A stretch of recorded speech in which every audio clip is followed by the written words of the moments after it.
គ្រាន់តែលើកដៃយើងនឹងថ្វាយបង្គំប្រងជាមួយនឹងគ្នាខ្ញុំនឹងស្រែក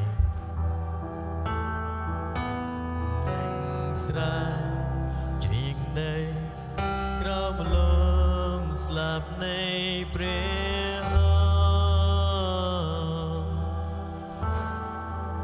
ខ្ញុំ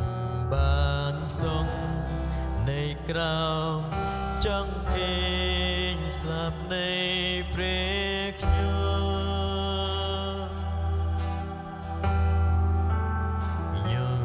នឹងស្រែកជ្រៀងនៃក្រមលំស្លាប់នៃព្រះខ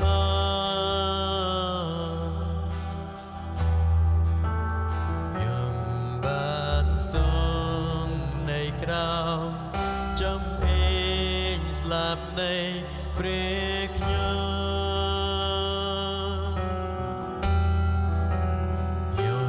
នឹងស្រែក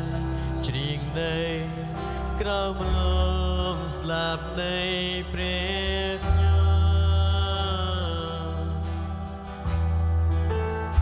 ុំបានស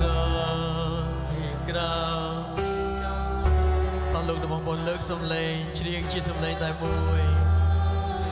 ទៅកាន់ព្រះជាម្ចាស់នៅព្រឹកនេះខ្ញុំនឹងស្រែកជានៅក្រមលំស្លាប់នៃព្រះខ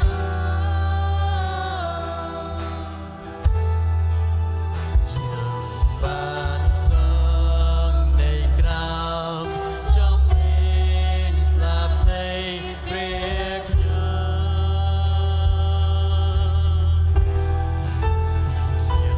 នឹងស្រែកជ្រៀងនៃ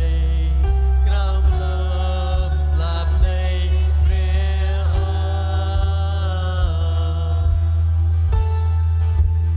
ុំបានសងនៃក្រ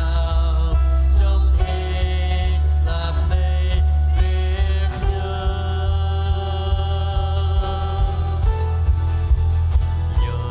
នឹងស្រែ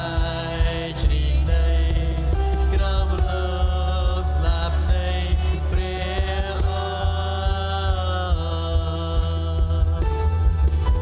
ខ្ញុំបានស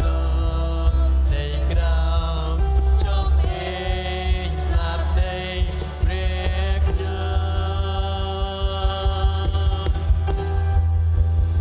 ុំនឹងស្រែកជ្រៀងនៃ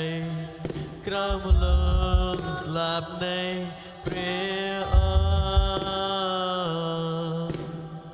តោះលោកបងប្អូនខ្ញុំបានសងនៃក្រមចំអេងស្លាប់នៃព្រះខ្ញ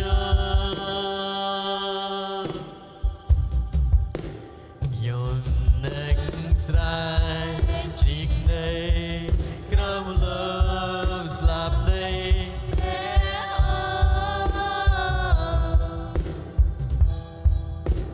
ខ្ញុំបានសងនៃក្រមចង់អេងស្លាប់នៃព្រះនឹ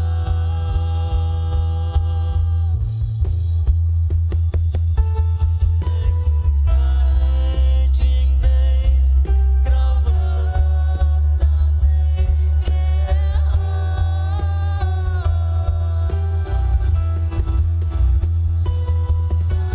សង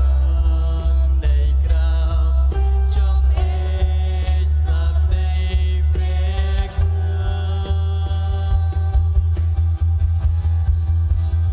ុំនឹងស្រែកជ្រៀងនៃក្រមលំស្លាប់នៃព្រះ